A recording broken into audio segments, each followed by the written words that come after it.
Hello and welcome to the Parenting Tools podcast. Pew, pew, pew, pew. My name is Jason. And my name is Jordan. This is the podcast where myself and Jason talk about the ups, downs, the lefts and rights of being parents. Specifically dads. I wasn't expecting that. I'm not both parents. Sweet, I'm so tired of you. Sweet, I'm so tired of you treating me this way. I'm sick and then I'm... One question that I have, not necessarily for you, John, for our listeners, straight off the bat. Diving in. How many debates have you been in, if any, about whether or not it's weird or too much to post a picture of your kid going to school for the first time? It's a rite of passage, isn't it?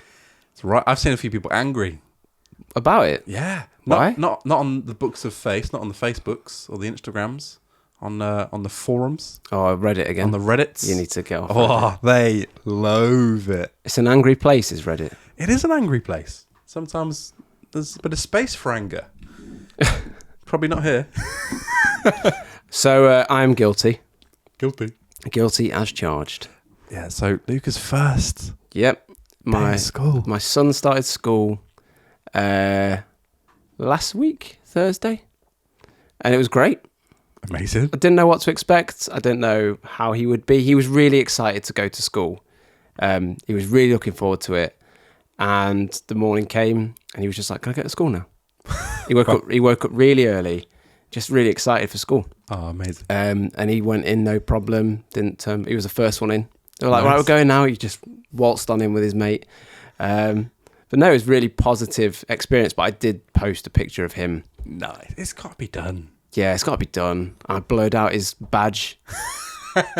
So people don't know where he goes to school, all that kind of Sensible. stuff. You've got to do it. Yeah, sensible. You've got to do it. But yeah, it was great. Really positive experience. So logistically, like, do they go to school for a full day? Oh, Like, I'm a novice. Know nothing about this.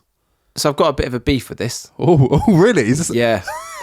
So a lot of schools, so my son's school didn't do this, so it didn't affect us. So I don't know why it bothers me so much.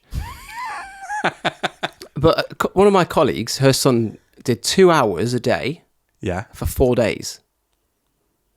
She's got a job. And her husband's got a job. Yeah. So how does that work? She's like taking time off, trying to balance everything. Then I was speaking to another friend at a kid's party, classic. Yeah. And she said, oh, what's your son doing for his first day? I said, oh, it's pretty much a full day, 9:15 till 3. And she went, my son's in for 15 minutes. What? So I said, are you taking a day off work for that? She was like, well, I'm going to have to take some time off to take him into school for 15 minutes. 15? That's got to be an exaggeration. 15 minutes. That's a joke. So we did, my daughter's recently gone to a new preschool. Yep, how's that going? We'll get into that in a minute. Oh, gosh.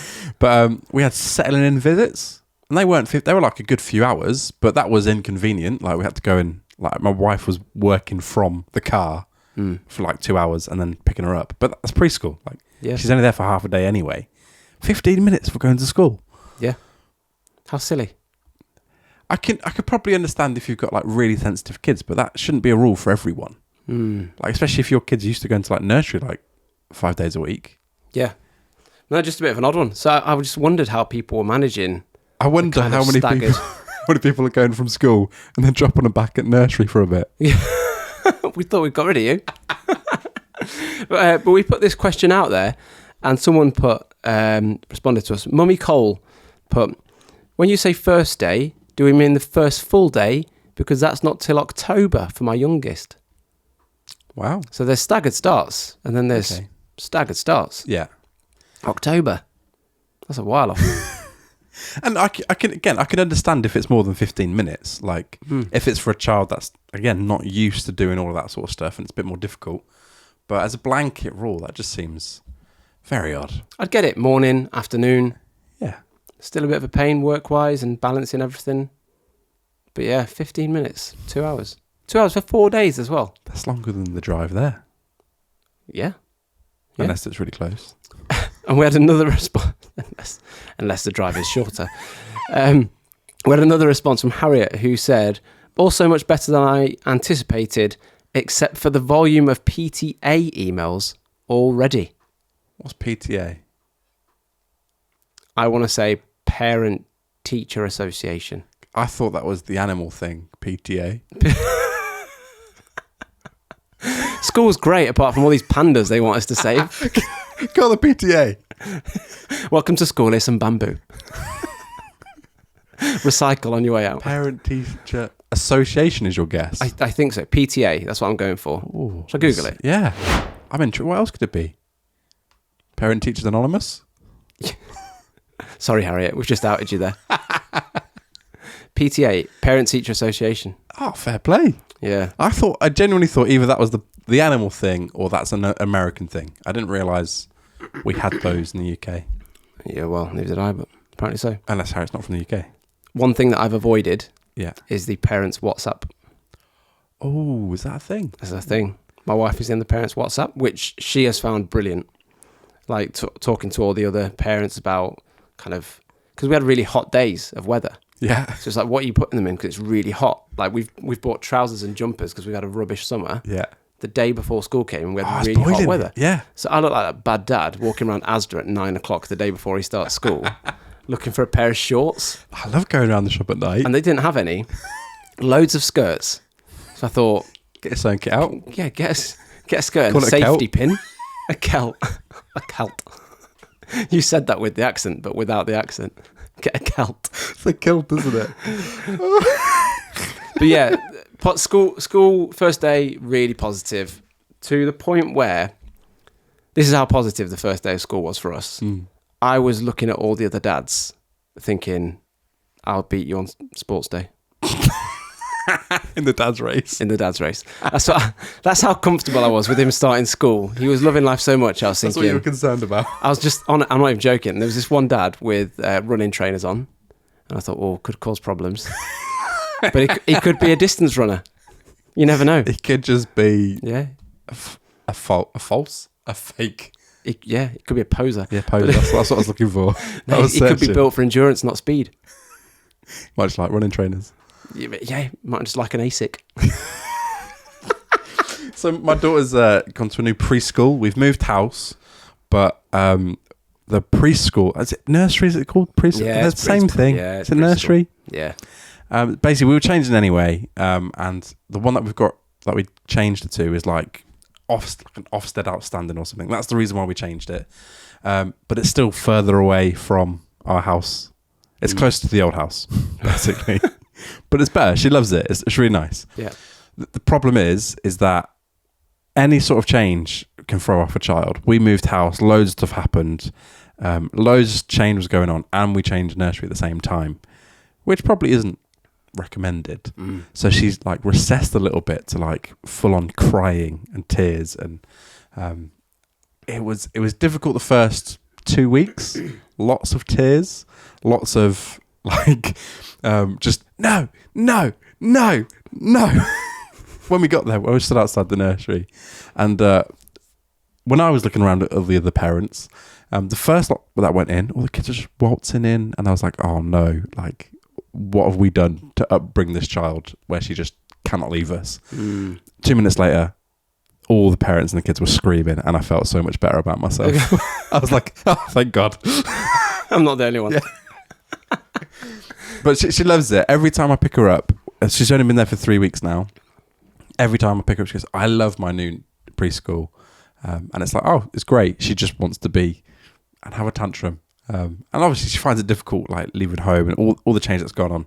It's settling down, but it's like we're having to try and get it down to a fine art of how we leave the house. Yeah. But, I feel there's a part of me that feels like slightly guilty, like when she's sad, but then also the side of you got to tough it up. Like this is life, which sounds brutal for a child. This is life. Grow up. But it's fine. It's one of those. It's one of those, isn't it? Where if you like pander to it and you're like, actually, yeah, let's not go. Yeah. She'll never do it. Oh yeah, 100%. So it's not like a toughen up situation. It's just she's got to learn, and we've got to ride it out for a little bit. Yeah, the reality is, she has a good time when she's there. Yeah, she just prefers being at home, and who doesn't? So, good point. We're going to work. Do you remember when you'd be at school, like chilling on one of the chairs with your feet up, and the teacher would go, "Do you sit like that at home?" Yeah. Yes. I don't sit on all like facing forward, like with all legs on the floor. Yes, I do. Yes, I do lounge at home. Tell you what else happened this week.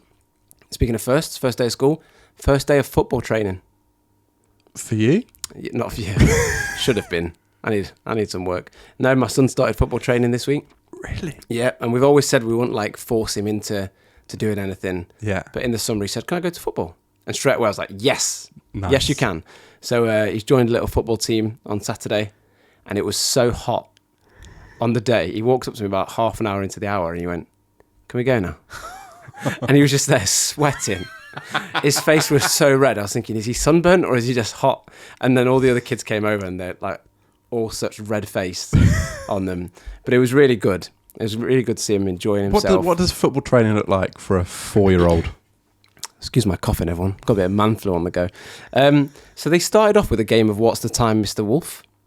That's not football. It's not football, but it's a good game. It's a good game. Can't fault it. And I tell you what was really interesting watching him football train is that I've never seen him at school or at nursery. Ah, true. So I've never really seen him follow instructions. Without a count of Was one, it a shock? 2. Oh, he can do it. Yeah, I was just so proud of him listening. And there was one little moment, and it's one of those ones where like anyone that's not a parent just thinks, "Oh mate, get a grip." But they said, "Take your ball and stand on the line." All these lads like kicked their ball, but he like picked it up and took it over. I was like, he's really listened there, and I was so proud of him. And they was like, "Can we go?" Oh, it's so funny. Noah's actually been booked into a first football training as well Oh, there you go. on Thursday. Oh, lovely. But expectations are slightly adjusted. It's like an 18-month to 4-year-old thing. yeah, So football loosely. yeah, just There'll be footballs there. But no, he was good, and they like played What's the Time, Mr. Wolf. Then they brought a ball in, and they played What's the Time, Mr. Wolf with a ball, and that's how they introduced dribbling. Oh, So you kind of go 1, 2, 3, 4, take 4 touches. Does he have like a full kit? Yeah, he's got a full Liverpool kit. So yeah, it was lovely. That's really cute. But he's so little because he's the youngest anyway Yeah. in the year. 'Cause he's an August baby, but he's small for his age. So there's just like this height dip, Yeah. and he's so little. But one of the lads started fighting, and he just like walked up to me and went, "We do not do fighting at football. We do tackling and shooting." That's so good. I was thinking, mate, if he sits on you, you're done for. Just assert your authority. But again, really proud moment seeing him stand up to. That's to this amazing. lad And you and- did you get him football boots? Yeah, How small are like little football boots? They must be really cute. this is one of these things where my pride got in the way a little bit. Did it? Did they have to have decent football boots? So like Nike and Adidas and Puma, like all the big brands, Yeah. they start at a size 10. He's a size 8. Oh, really? Yeah. So we're in Sports Direct, other shops are available. And I said to the guy, "Where's all the like toddler ones?" He goes, it's only home brand that go under 10. I was like, he's going to get bullied. By you? I was just thinking back to school days Yeah. where like somebody would call you like, I don't know, Povo shoe. Did that ever happen? No. That's For Reeboks? but like no, It was Cap, wasn't it? it was Kappa. there was this like cheap brand. It was 2 stripe. It was 2 stripes instead of 3 for Adidas. Yeah. And everyone called it Tesco 2 stripe. And this lad at school, people called him Tesco 2 stripe. So I'm thinking, I want a proper. rough, isn't it? Anyway, it took him to Decathlon, and he picked out some red boots that he likes, and he was buzzing with it. He didn't take them off for like 4 days. Oh, Just walking around with these football boots on, Wearing them in? wearing them in. Yeah. Support for blisters. Yeah, mate. Then he started school 2 days before and got blisters from his school shoes. Oh, I've waffled. That felt That's nice. a good waffle. Felt nice talking about my We've boy. got a guest on, Jordan. Mate, speaking of built for endurance, not sprint. Wonder if Andy likes an ASIC. So our guest on today's podcast is running a marathon at some point. Half marathon. Half marathon. Can't get the people these days. Welcome to the pod, Andy Southey. So welcome to the Parenting Tools pod. Andy, thanks for joining us. Thanks for Andy having me. Southey. No, it's Southey. It's really important That's an in-joke From just the for the off- listeners. from the offset that it's spelt Southey, said Southey. Yeah, so we just need to get that right. This is probably not interesting to anyone. Is there any reason for that? Well, going back years ago, my dad and his sister actually made a decision that they were going to change the pronunciation of the surname because it was Southey, but they just decided one day that Legit? they were just going to change it. And so when they introduced themselves, they said it's Southey, and from then on, it has been. That's awesome. I don't fully know the reason. I know one of the reasons was that mouthy Southey. Oh, Do you know what I mean? When the bullying kicks in, and looking at me and the way that I talk, I would have been hit with that one big time. So I'm actually really grateful that they changed it to Southey. Mothy Southey. Yeah, there's nothing you can do with that. You should be Jason Heron. Heron. Little roll of the eye. So, Andy, just for the listeners, tell us a little bit about yourself, your family setup, and all of that. Yeah. So I am married to a wonderful lady called Ruth and have a little one, Willow, who is 15 months. It's hard with the months because they keep changing like really quick. That happens. Do you know what I mean? Yep, every 30 days or so. I feel like if we do years, can we kick into that? When can we do that? Is that like I think it's appropriate after one, is it? Second child, I was 1. what? Yeah. Well, I'm going with it. She's one, and and will be for a little longer. Yeah, I work for a church in Nottingham called Heart Church. Love my job. I do kind of all things creative. That comes under me, so absolutely loving it there, and just balancing the whole work, baby, life situations, trying to figure it out. It's 18 months. I genuinely can't remember what What's 18 months? An 18-month baby does. Me neither. Willow's 15 months. Oh, yeah, 15 months. I was thinking. You'll have to I rounded up there. I was thinking, he definitely didn't say 18, but I couldn't remember what it was. So a 15-month-old baby. What's the common like challenges? I actually genuinely can't remember. So she's kind of at a point where she's just starting to walk. So she's trying to figure that out. So we've just been away on holiday. We got back. We're unpacking the cases. It's just carnage. And you're trying to stop her from picking things up, eating them, throwing them, all of that. Yeah. And she just gets up in the living room, stands up, and just walks to the kitchen. And I'm tired. So there's a little bit of me which is going, did that happen? Did it not? But my wife's there like, oh my goodness, what on earth just happened? And she just suddenly thought, I'm off. But then she's just trying to figure it out. Because she's had a few kind of falls. She's not convinced. She's not convinced. No. And people say like the whole like babies bounce thing. None of those people have got hardwood floors. That's all. Because my experience of this girl is she ain't bouncing. And I think that some of the falls would be... stuck in it. She's stuck. So and when you hear the slap, when you... At that point, you ask yourself the question, do babies bounce? And they don't. They don't. She ain't bouncing. But she's having a few shocks. She's having a few little panic moments. But she's figuring it out. She's also figuring out how to use the word no. Oh, classic. Yeah. I was doing all right until real good then. at that one. They get real good at that one. Oh, quick. And it's strong. And it's got a bit of sass to it. Very, very quick. And it's no to everything. Yeah. The things that she even wants is still no. And then she'll just go and get it in a few seconds later. I don't know if that changes. Just in life. Ever? Yeah. Are you still having that issue yourself? My daughter, my wife, I'm confused a lot of the time. No! No, No, we've just hit tantrums. Oh. Are you in? Just? Yeah. Well, no. With our second. Oh. With our first, we're very well versed. I will get this. And we're out the other side. But our daughter's just started tantruming. And we were in Sports Direct the other day buying my son his first pair of football boots. Ooh. Really proud dad moment. Lovely. She wanted some on. So I said, let's put some on her. And it's time to take them off. She goes, give that back me. And then she just starts throwing the boxes, the shoes. And then she gets to a point where she's run out of boxes and shoes to throw. And she's just looking. She's just looking around for something to throw. And I'm like, this is where we are now. Like for the next year or so. This is us. And it's not encouraged just to give us something else, just to throw. Let her see this out. Let her just get out of the system. Ball or something. Yeah, just a dart. So, let's make this productive at least. Yeah. Here's your 140. So yeah, it's no fun, is it, when they start? No, but it's balanced with the other day she did this little help please dada situation, which in that moment it's like I'll do anything. I'd gone from like come on, and it's just like help please dada. I was like right, I'm there. I don't even care.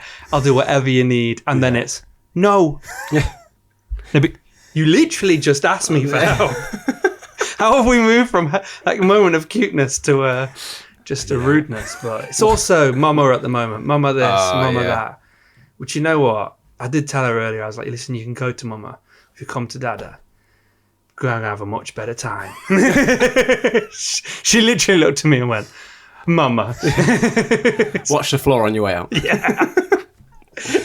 So Andy, how did you find like the balance of work? You've just said you love your job, which is obviously really positive. I'm assuming you love your daughter as well. How did you find that kind of new balance of everything? Was it like duck to water situation, or was it tricky? Absolutely not. I think for me, when we were even talking about having a child, it was like, I know that I'm going to want a child, the version further down the road. But I know that the versions that you get early on, I'm not quite signing up for that, but I will be willing to go through that in order to get one of those ones. Do you know like the older ones that make you a cup of tea? Like that version. Like 20 something. Yeah, 100%. You're playing the long game. Yeah, it's definitely. So, no, I think that's kind of where I was at the start. So I knew it was like, I'm going to have to go through a little bit. And those early days were just brutal. And then for us, they're not actually that long ago. We're talking a year ago. We kind of came out of this moment of being like, what on earth was that? And everyone's warned you, but I was literally going around everyone like, you did not tell me that I was going to go through that. And also, I thought I'd come out of it once. I thought I was doing a bit better. And then like 2 or 3 months later, I had another one of those moments where I was like, no, you were nowhere near out the other side of that sleep-deprived state that you were stuck in for so long. So tough. But honestly, for me, it was like 3-4 months, brutal. And then it was like, okay, we're finding our feet a little bit here. But I can't take a lot of credit for that. Ruth's one of these like super organized people who just has a plan for everything. And so the best thing I can do is just keep out the way. So if we're going somewhere, like there's a checklist for a bag, like it's already there, it's already in place. And occasionally we'll be out and I'll be like, I'll just pick something from a bag to sound like I'm a little bit a part of it and be like, did you get the bib? And I'll just get this look like, you have no idea what goes into planning this bag. You literally have no idea. But she's the one who's making this smooth sailing. I have no idea what's in that bag. Sometimes she's like, can I get this out of the bag? And I'm like, I don't know. Is it in the bag?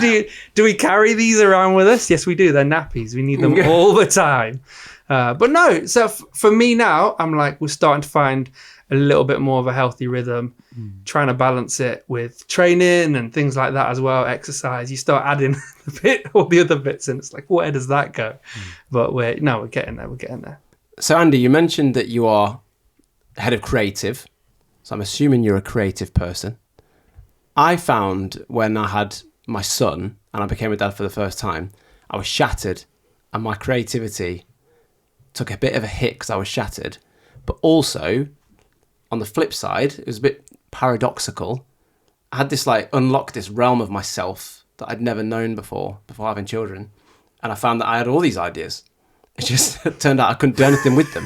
How are you finding creativity and your process through the sleep depravity and everything that you've kind of mentioned? Yeah, I think there's some things where before I would have relied on time a lot more in terms of preparation and opportunity to explore many different ideas before choosing to go for one. Whereas a little bit more now, I'm like, I'm just going to have to go with what comes a little bit. But I think in this season, I've reflected more that there's, when you're creating and there's nothing new. It's all been done out of there a lot of the time. And when you think about creation and you look at this world, I'm like, there's ideas everywhere. And so for me, I've probably been drawing more on my day-to-day life a little bit more. I've been more like that news article that I see, that Instagram post I see from Adidas that that Instagram post, and you're looking at it, and you're walking around, and you're taking in the everyday life. For me, that's now where I'm drawing a lot more creativity. So just theft, Plagiarism. Just plagiarism and theft. It's an important part of the creative process. It absolutely is. But I think not searching for that new idea, that thing, and realizing that there's a lot of ideas you can work with, you can rework, looking at what we've done before, what can we do better, but also leaning on people around me a lot more. Whereas before, I think I would have gone, I'm expecting something to come from me. Whereas now I'm probably sat in a room of creatives and I'm going, I'm actually looking to somebody else. Help. Help. But sometimes it's just a good question. I find you're in that creative environment and you try and draw out of somebody else. And the person who's been quiet for a little while, and you're like, hey, what's going on through your head at the moment? What are you thinking? Often that person, there's a little bit of gold in. Unless they're all like new parents, and then there's not a lot going through. And then they've not heads. been listening for the last 10 minutes. And they go for the, can you just update me on what we're talking about?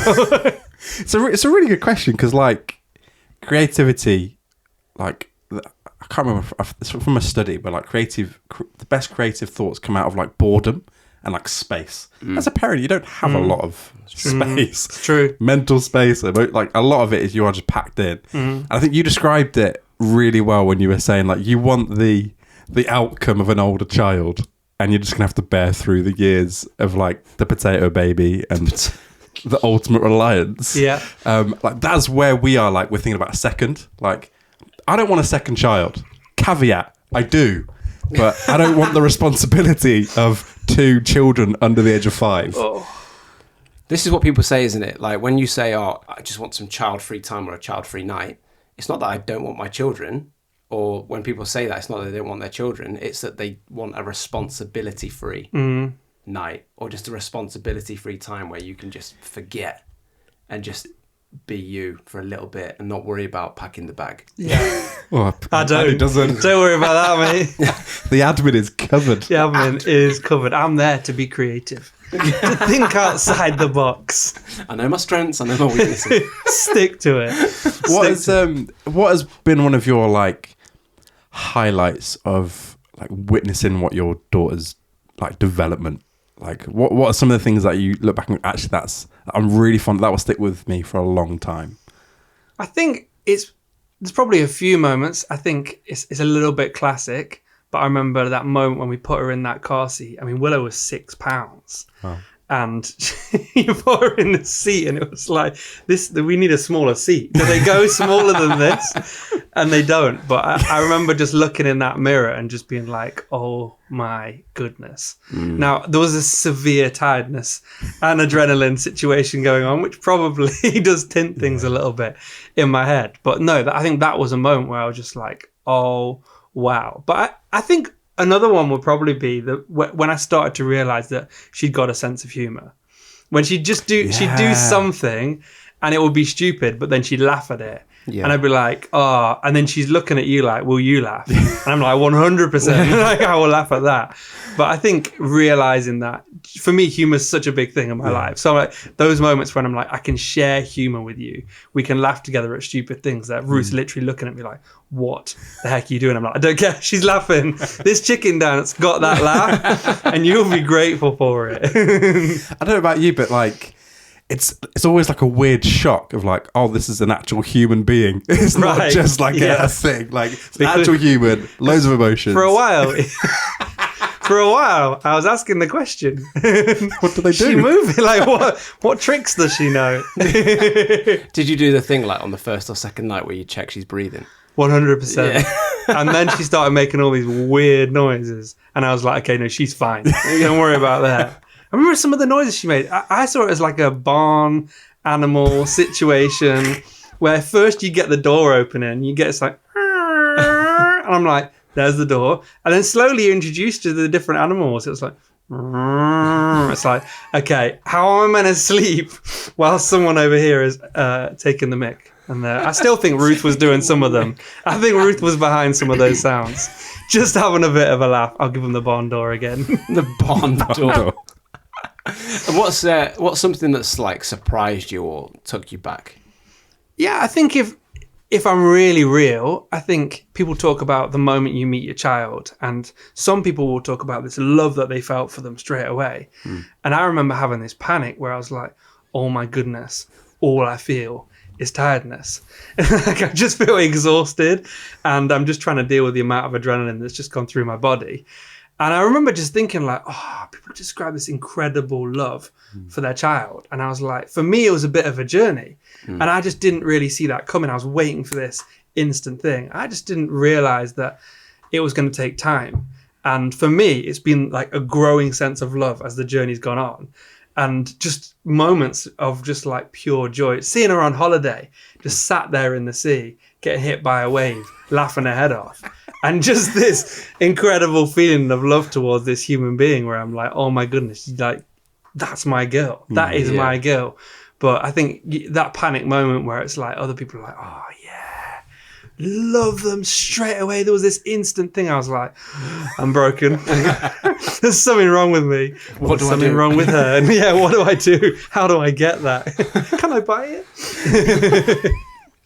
We hear that quite a lot, actually. Well, I do hear that quite a lot. I think, Jordan, you instant fall in love every child you've ever had. There's two of them. Every both. First one very much was just like that unbelievable love, and then the second one I said before, she was born and the cord was around her neck and she wasn't breathing.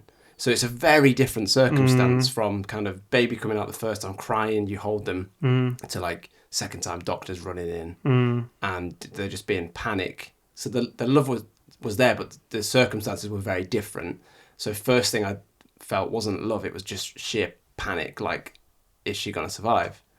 And then you hear the cry and you're like, dear me, that's intense. Then it hits you. Yeah. Then it hits you, then you go home and then you've got, two of them running around, and it's very different. My expectations was like, because my point of reference was my first child. So I'm thinking that's all going to happen again. And then you've got two and it's very different. And I was talking to someone recently who's got two, and she said, I didn't expect it to be so physical. Like, you're holding a baby and you've got a toddler running into you or jumping on you or jumping on them. Whereas like the first time round, if you're feeling tired, you just put your baby down, have a little rest when they nap and all that kind of stuff. Do what you need to do. Second time, you're just getting pummeled by a toddler. These are really good arguments for staying at one. I'm hearing it. I'm hearing it and I'm banking it. And I'm going, you know what? I don't want to get pummeled whilst I carry a small human. That's one of the things I'm looking to avoid. The pummeling lasts. It lasts. It goes on for a while. Yeah, still happens.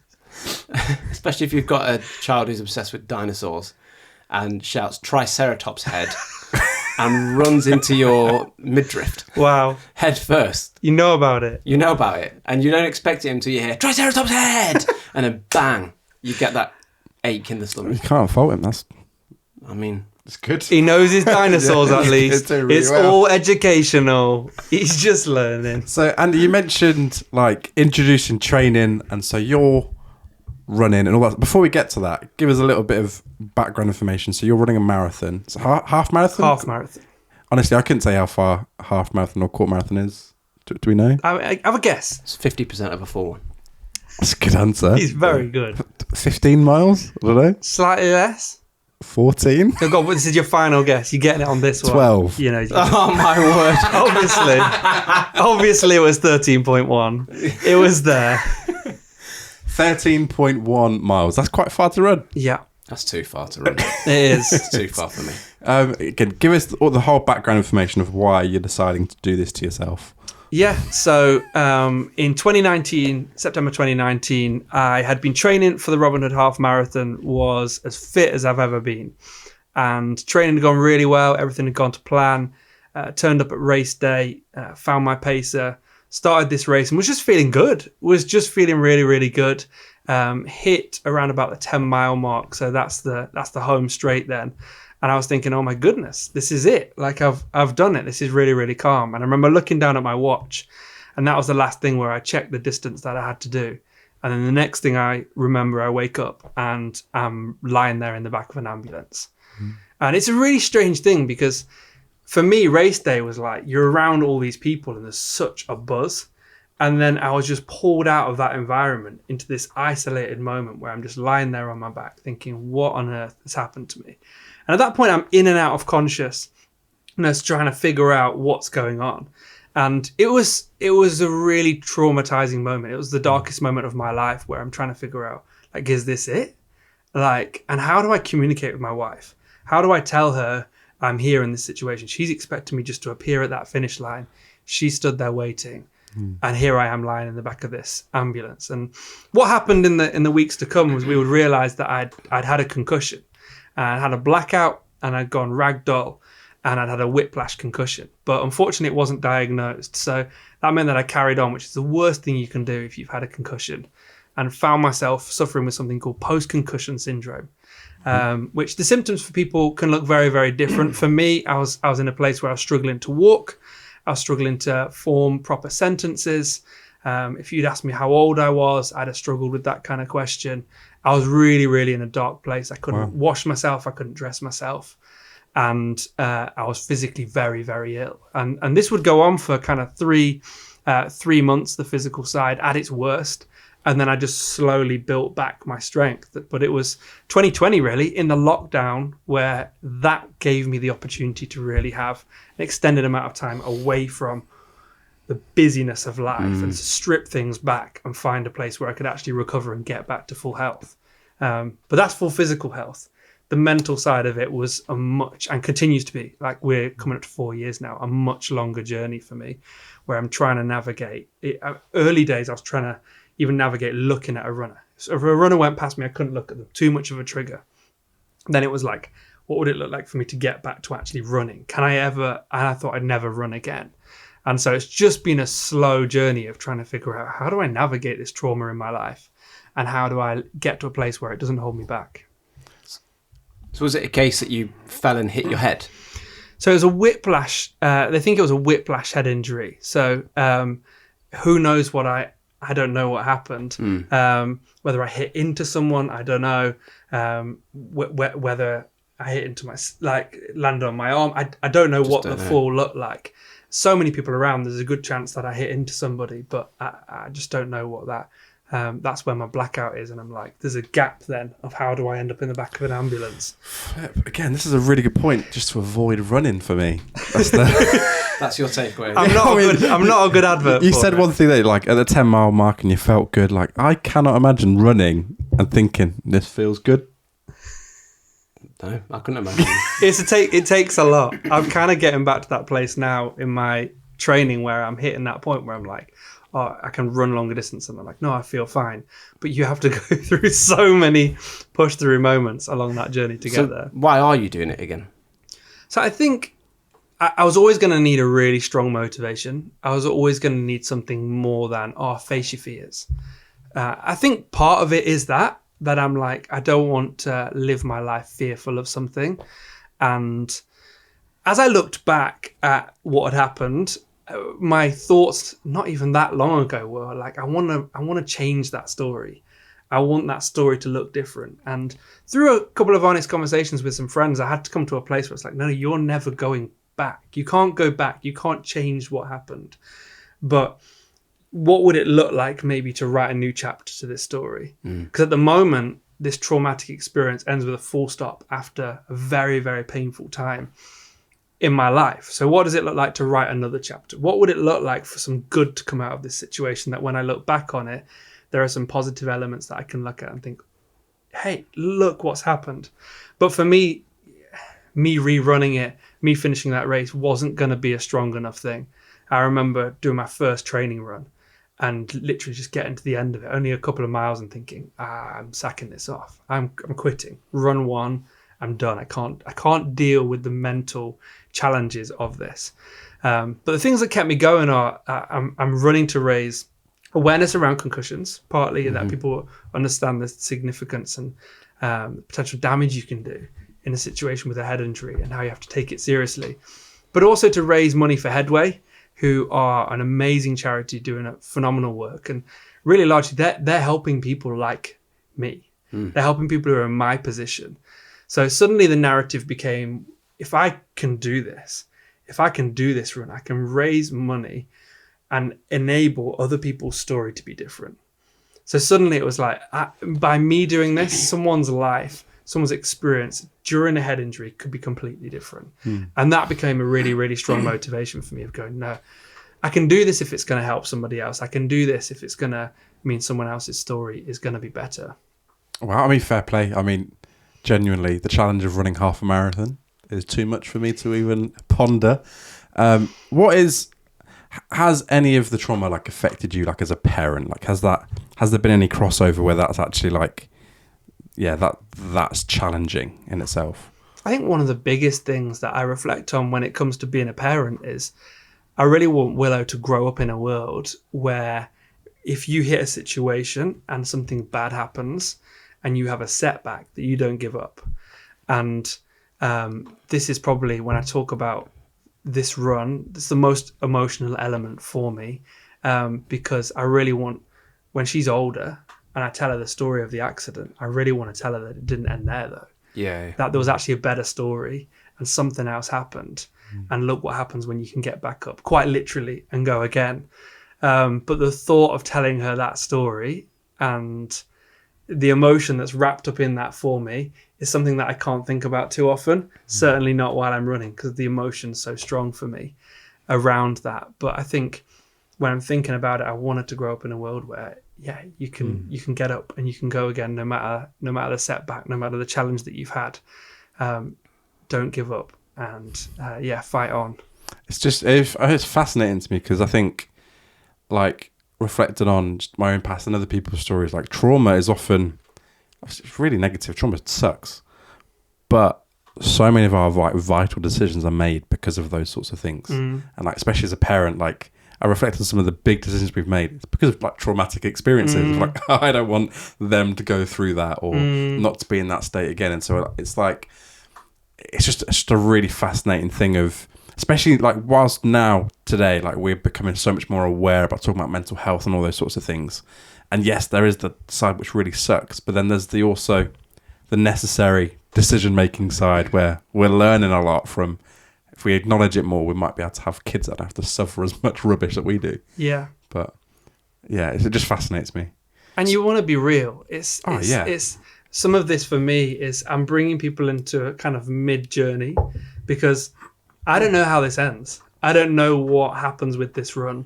I didn't even know if I'd get this far in the training. And so for me, there was this thing of like, oh, I'll talk about it afterwards. When we've got through it and everything's good and we're all fine on the other side, then I'll talk about it. But I thought, that's just so life, isn't it? We want to bring people into the tidy parts of our lives. I just felt challenged. What could it look like to share whilst I'm on the journey, having no clue how this thing ends? Just that realness. Like, as you say, I want Willow to grow up in a world where she can talk and we can be open about how we feel about things. But I think there's also this particular thing where there's this temptation of like, oh, if I can just wrap this up and it's nice and tidy and then I'll communicate it, that will be amazing. But trying to delve into those raw emotions and be like, I'm going to be real with you on the journey, on the route, no idea what's going to happen. That's kind of a little bit of what I'm trying to model to her. Even at the young age that she is, that one day I'll be able to tell her this story and be like, this is how it played out. Cool. And again, it's paradoxical, isn't it, with like parenting on one hand, and it goes like back to the whole work thing. Like, when we've talked about this quite a lot, when you have kids, you want to provide as much as you can for your children. So you want to work hard. You want to provide as much as you can to give them the best chance possible, the best life possible. But on the other hand, you want to be there. Have you had any sort of thoughts like that where it's like, yeah, I want to show her, overcome your fears, but also kind of want to wrap myself up in cotton wool so nothing bad happens to me so I can be there for her? I think so. I think the accident really got me to a place where I doubted my body. I don't trust it. I can't tell what it's going to do or when it's going to do it. Following that blackout, I've had multiple other blackouts afterwards. So I find myself in this place of going, I don't know what my triggers are. There's investigations going on, trying to figure out what is it that's causing me to have these blackouts. And we just don't know.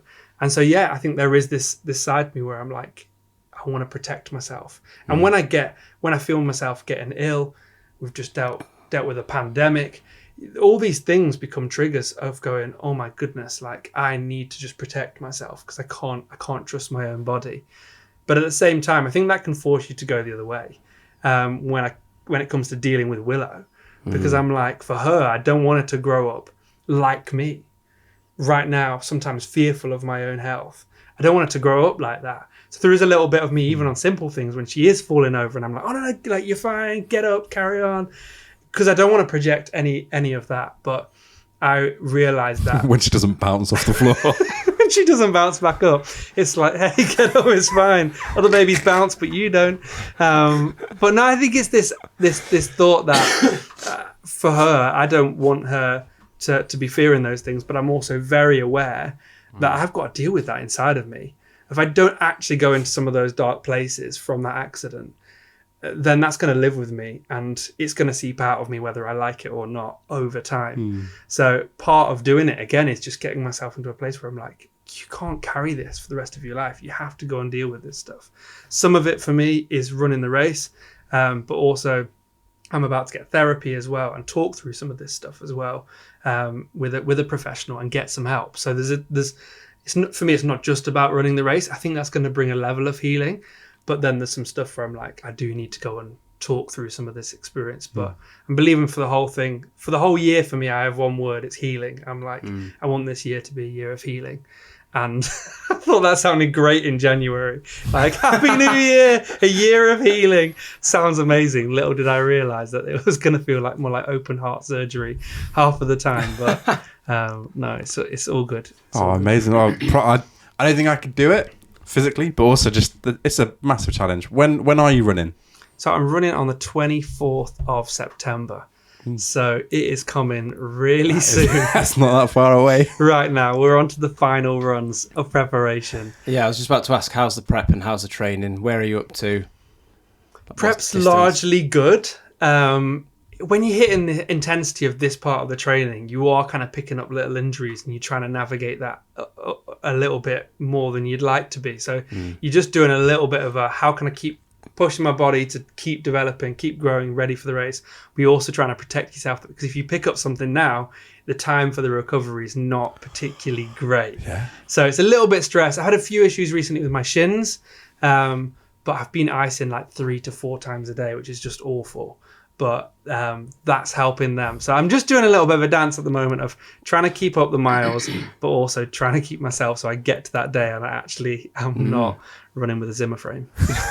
It's amazing. And if people want to support that, what's the best way to find out? Yeah, I think if you go to Google and you type in Andy Brilliant. Headway Half, I think the best way to find it is probably that way. Google Andy Headway Half. The Andy Southey media tour that's been doing the rounds. You'll find it. Amazing. You'll find it there. Amazing. So Andy, we always ask our guests for one nugget of parental wisdom. Have you got one? I definitely have one. I don't think I could give you 2, but I think don't drink the bathwater that your child has. I mean, you could have just stopped at don't drink bathwater. Don't drink. Just in general, parent or not. Bathwater. As thirsty as you are, do not drink the bathwater. No, I think if I was to say one thing, I think for me, I'm realising that I actually need other people in this effort to help bring Willow up. I'm like, I need to be able to rely on other people. I think sometimes I can feel like I want to do it all myself, but friends, people offering help, sometimes I'm like, oh, that's really kind, but we're good. Oh, it's really kind, but we're good. I think I'm starting to realize that, no, it's okay to say yes to people who are trying to help you. So I think, my reflection is, my pearl of wisdom is to humble yourself and take on help when people are offering it. But more importantly, don't drink the bathwater. Don't drink the bathwater. That takes on a whole different nature. So thank you so much to Andy for joining us. And if you do want to go sponsor Andy, like you said, Google Andy Marathon Southey Headway. And I genuinely, I know I said it, but I genuinely don't think I could do that. No, I couldn't. Not just like the marathon, the whole thing around it. Props to him, because I genuinely don't think I could do that. No, nor me. I couldn't do it without the trauma. The head injury. Forget about that, yeah. No. But yeah, good on him. And all the best, Andy. Oh, yeah, all the best. We do wish you All the best. For some reason, I thought you were going to go into "We do wish you a Merry Christmas," but Well- that's wildly out of season and context and time. We always wish people a Merry Christmas. Always, it's always Christmas somewhere. That it's not. I was just about to say that. I thought, no, it's not. So Christmas isn't happening yet, but I tell you what is happening. Oh, well, that's a good transition. We are segueing today. You may have heard already that a particular place of Swedish importance. I want a Sweden shirt. I was trying to figure out my way into actually figure out what I was trying to say there. I'd say IKEA's world importance. Oh, yeah, absolutely. Yeah. Well, Swedish origin, world importance. because I'm sure you've thought what we've all thought whilst walking around IKEA. Someone needs to do a live podcast here. Yep, I've thought that lots. And that is exactly what's happening on the 10th of November. Yeah, so if you want to come along to IKEA, Parenting Tools, live at IKEA. And it's free. It's free, man. Morgan Freeman. My word. It's free. So if you want to pre-register for tickets, it's parentingtoolspod.co.uk/IKEA. IKEA. I'm actually really excited Me too. and really nervous. We say this every week. But it's going to be cool. Just come hang out. IKEA. There's meatballs. There's meatballs. What's your like IKEA order? Do you get the little jelly? Do you know what? The I've- lingonberry. Do you know what I've been doing like the last few times? Getting the salmon. Behave yourself. Oh, yeah. You're wrong. Here's a random thing for anyone moving house. IKEA sell moving boxes. Of course they do. Yep. What they don't sell, but that is available. I'm not sure if you're supposed to take What, you're them. stealing it was No, but they're there. lots of tiny pencils. I used to do that. The drinks holders. The cardboard drinks holders. Designed if you're buying multiple glasses. There's a whole pile of them. And I just went to one of the guys. I was like, can I just take some of these? Oh, so you did ask. Yeah. Oh, good. Well, that's not theft. What, had them in the trolley? Free. What other That motivation? is a top tool. Top tool. What other motivation do you need to come to IKEA other than get some drinks carriers? Amazing. Thank you so much for listening to the podcast. And new episode every Friday. Every Friday. Except when there isn't. Except if you move house again. Every Wednesday.